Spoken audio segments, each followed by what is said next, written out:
اللہ رب العزت نے فرمایا بے حیائیوں کے قریب بھی نہ جاؤ، جو ان میں کھلم کھلا بے حیائی ہیں ان کے بھی قریب نہ جاؤ، جو ان میں پوشیدہ ہیں ان کے بھی قریب نہ جاؤ۔ اب میری بات ذرا توجہ سے، جو جس زمانے میں قرآن نازل ہوا، قرآن نے ایک اصول بتا دیا، قانون بتا دیا، بے حیائی کی شکل کوئی بھی ہو، ظاہری ہو یا باطنی، یعنی کہ وہ جن کی بے حیائی ہونا اب تک کی تاریخ میں ثابت ہو چکا ہے، اور وہ کہ جن کی اب تک، یعنی قرآن جب نازل ہو رہا ہے اب تک کی تاریخ میں جن کا بے حیائی ہونا ثابت نہیں ہو سکا ہے، تمہارے حساب سے ان سے بھی تمہیں دور رہنا ہے۔ آپ سمجھیں، اس کی مثال ایسے سمجھیں، بدکار عورت کے پاس جانا بے حیائی ہے، بھائی اس زمانے کے حساب سے ہم بات کر رہے ہیں، بدکار عورت کے پاس جانا کیا ہے؟ بے حیائی۔ شادی شدہ یا کماری عورت سے بدکاری کرنا بغیر نکاح کے، اس کے پاس اس سے ہم بستری، یہ بے حیائی ہے، زنا ہے، بدکاری ہے، ٹھیک ہے۔ فحش گوئی کرنا، گالیاں دینا، فحش لطیفے سنانا یا بیہودہ باتیں کرنا، یہ بے حیائی ہے نا، یہ اس دور میں بھی تھی۔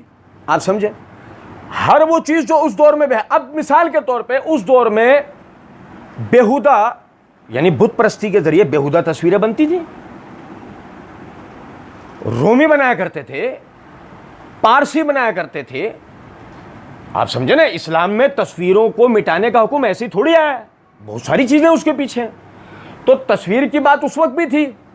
اب آج کے زمانے میں سوشل میڈیا، انٹرنیٹ کے ذریعے ہم یہ دیکھتے ہیں کہ باقاعدہ بے حیائی بہت عام ہو گئی، بیہودہ فلمیں، بیہودہ گانے، یعنی اس ٹائپ کی چیزیں، بیہودہ ایڈورٹائزمنٹ، یہ جو بھی اس طرح کی باتیں ہیں، آپ سمجھیں وہ اتنی آسان ہو گئی۔ ایک آدمی براؤزنگ کر رہا ہوتا ہے اپنی سوشل میڈیا پر، فیس بک پر، یوٹیوب کے اوپر، واٹس ایپ کے اوپر، یا کسی بھی جگہ، مثال کے طور پہ وہ کوئی بھی نیٹ کی کوئی بھی چیز ہو، گوگل کیوں نہ ہو، وہ براؤزنگ کر رہا ہوتا ہے، اس کے سامنے کوئی فحش چیز آ جاتی۔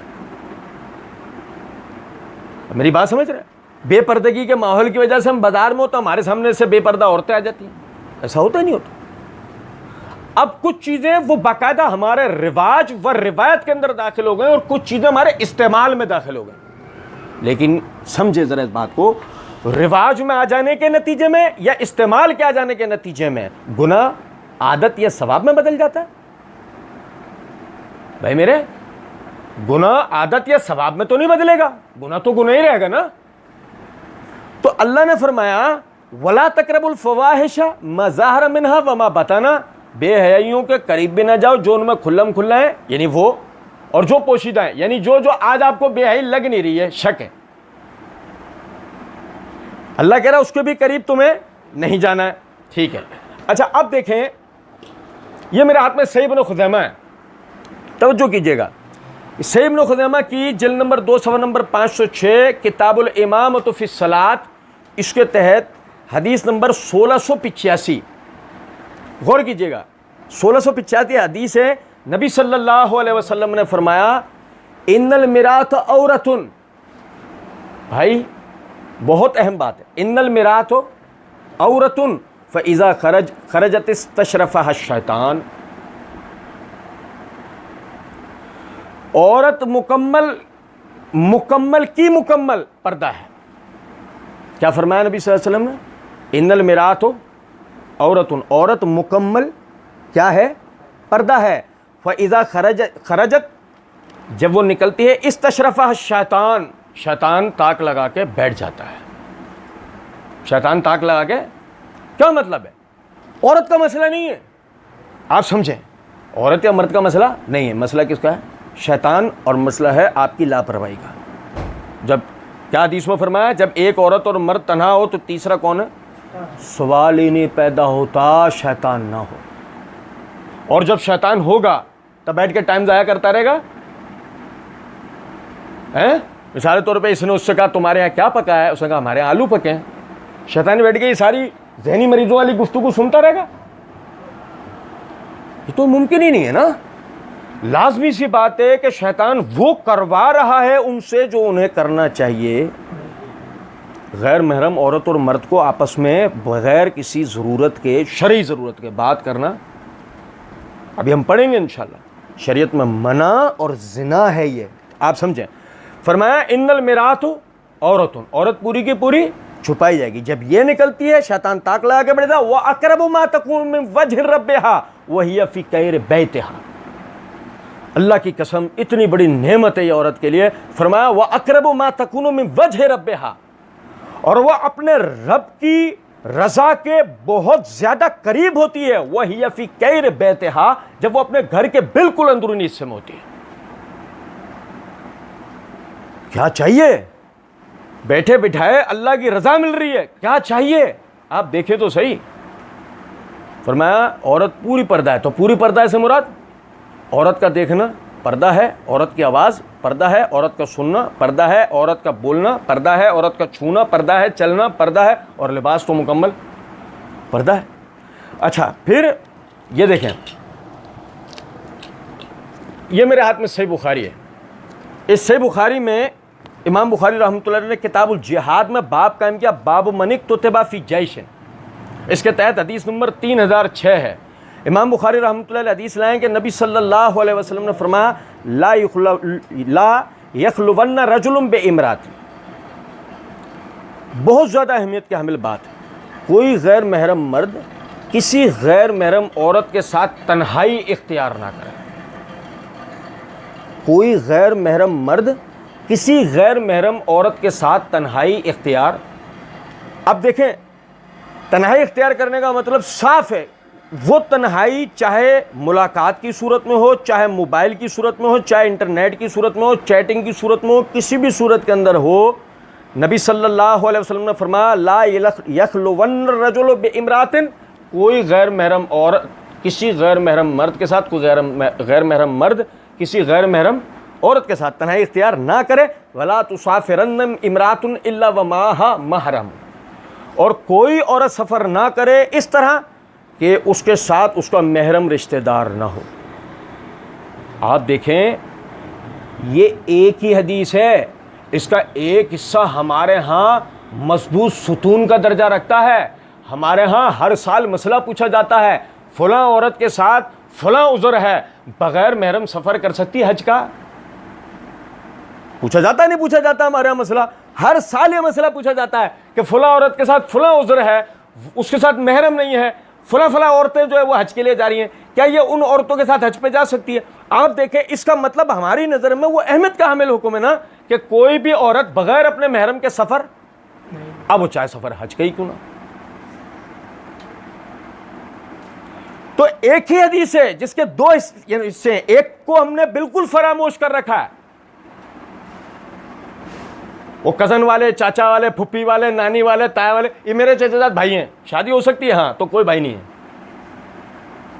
وہ بھائی میرے یہ نقطہ سمجھیں، یہ میرے پھوپھی ذات بھائی ہیں، نہیں شادی ہو سکتی ہے تمہارے آپس. ہاں جس دو رشتوں کا آپس میں نکاح ہو سکتا ہے وہ دونوں آپس میں کسی نام پر تنہائی اختیار نہیں کر سکتے، کسی نام پر سوائے شرعی عذر کے. جیسے ڈاکٹر مریضہ کو چیک کرتا ہے، جیسے ڈاکٹر مریضہ کو چیک کرتا ہے، جیسے کاغذات کا کوئی پرابلم نکل آتا ہے، کسی مسئلے میں عورت کو جج کے آگے پیش ہونا ہوتا ہے، یہ شرعی عذرات ہیں. اس طرح کے شرعی عذرات کے اندر عورت کا غیر محرم مرد کے سامنے آنا وہ ایک علیحدہ مسئلہ ہوتا ہے، لیکن بغیر کسی شرعی عذر کے واضح حکم ہے کوئی عورت کسی مرد کے ساتھ تنہائی اختیار نہ کرے. آپ مجھے بتائیں موبائل پر تنہائی نہیں ہے تو اور کیا ہے؟ آپ ایسا ہو نا کہ امی ابو کو بٹھا کے پھر بات کرو، سوال ہی نہیں پیدا. اللہ کی قسم 100% زنا ہے یہ 100% زنا. پڑھیں گے ابھی ہم. اچھا یہ دیکھیں، یہ میرے ہاتھ میں تفسیر ابن کثیر ہے. حافظ ابن کثیر رحمۃ اللہ علیہ سورہ احزاب میں آیت نمبر 32 جس میں اللہ رب العزت نے فرمایا فلا تخزان بالقول فیطمع الذی فی قلبہ مرض وقلنا قولا معروفا. مومن عورتوں کو اللہ نے یہ نصیحت دی ہے کہ تم نے کسی سے بھی نرم لہجے میں بات نہیں کرنی ہے، تم نے کسی بھی غیر محرم مرد سے نرم لہجے میں بات نہیں کرنی ہے.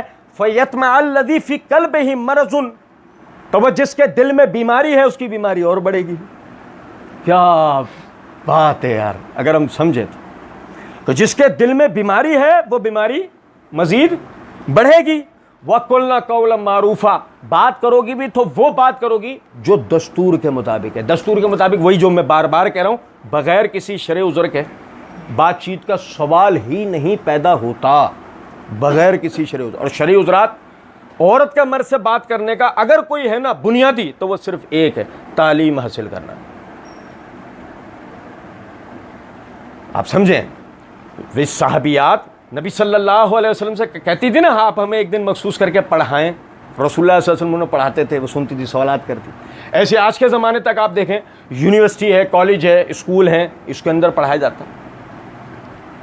یہ ایک واحد چیز ہے جس کے لیے ہم کہہ سکتے ہیں کہ ہاں بھائی, لیکن اس میں بھی تنہائی نہیں ہو سکتی. یہی وجہ ہے کہ غیر محرم مرد غیر محرم عورت کو اکیلے تنہائی میں بٹھا کے ٹیوشن نہیں پڑھا سکتا. حالانکہ تعلیم وہ بھی ہے,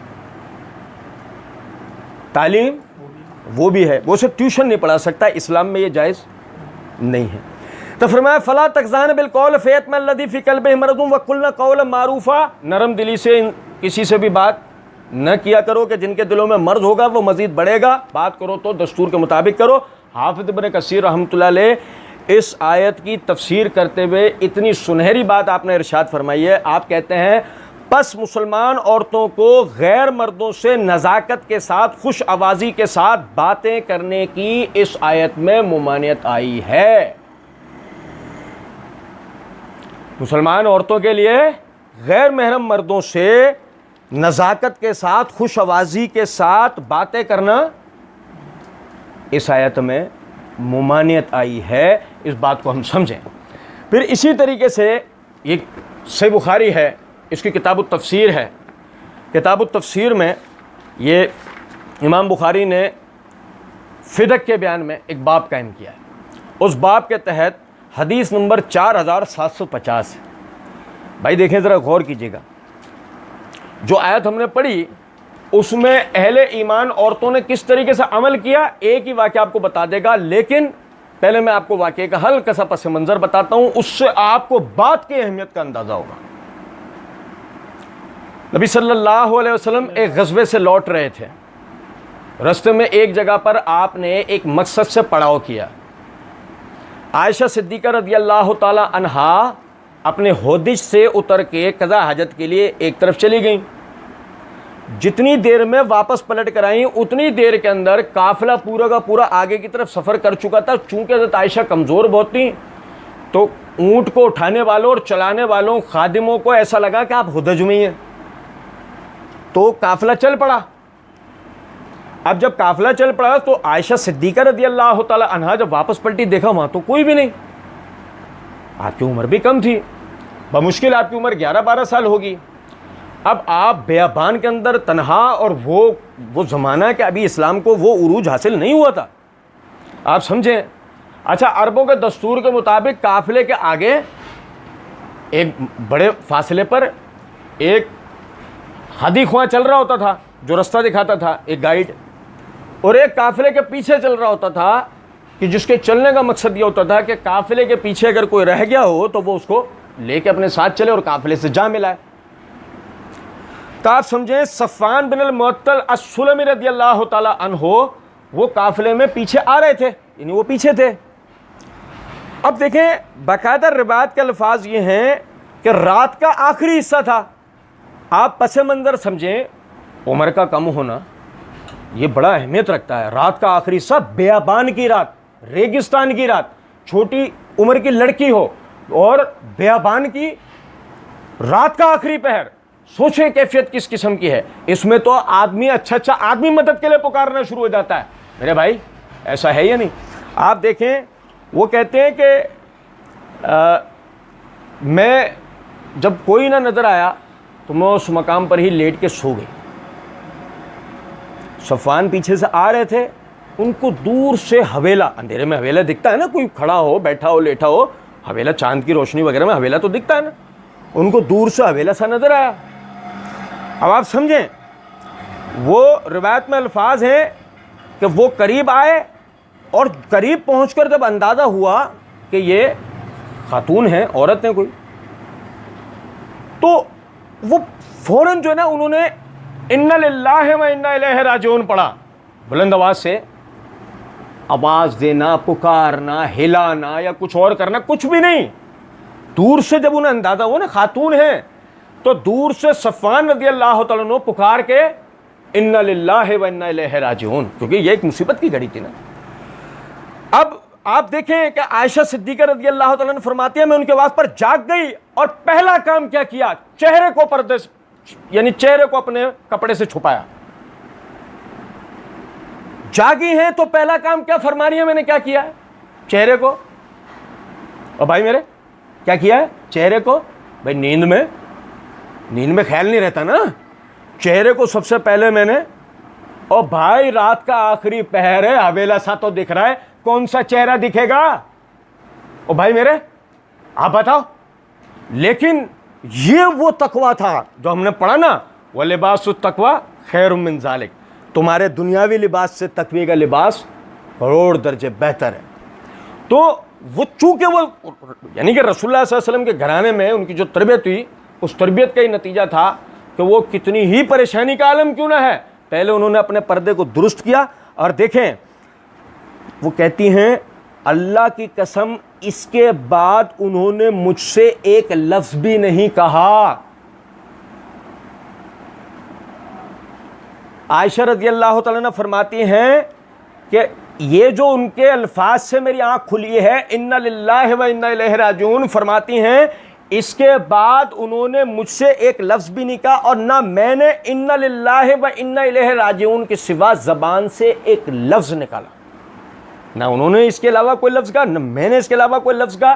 یہاں تک کہ سفر کرتے کرتے کہاں پہنچے، مدینہ. بھائی میرے غور طلب نکتہ ہے. آپ دیکھیں ہم یہاں سب سے پہلے جس چیز کو فراموش کر رہے ہیں وہ کیا ہے، النبی اولی بالمؤمنین من انفسہم وازواجہ امہاتہم. نبی مومنین پر ان کی جان سے حق رکھتا ہے، اور نبی کی بیویاں مومنین کی مائیں ہیں. اور میرے بھائی سمجھو ذرا بات کو، صفوان کے ساتھ اس کی ماں چل رہی ہے. ماں سے تو بات کر سکتے ہیں بھائی میرے، لیکن مسئلہ کیا ہے، مسئلہ یہ ہے صفوان کو پہلے تصدیق تو ام المومنین ہے.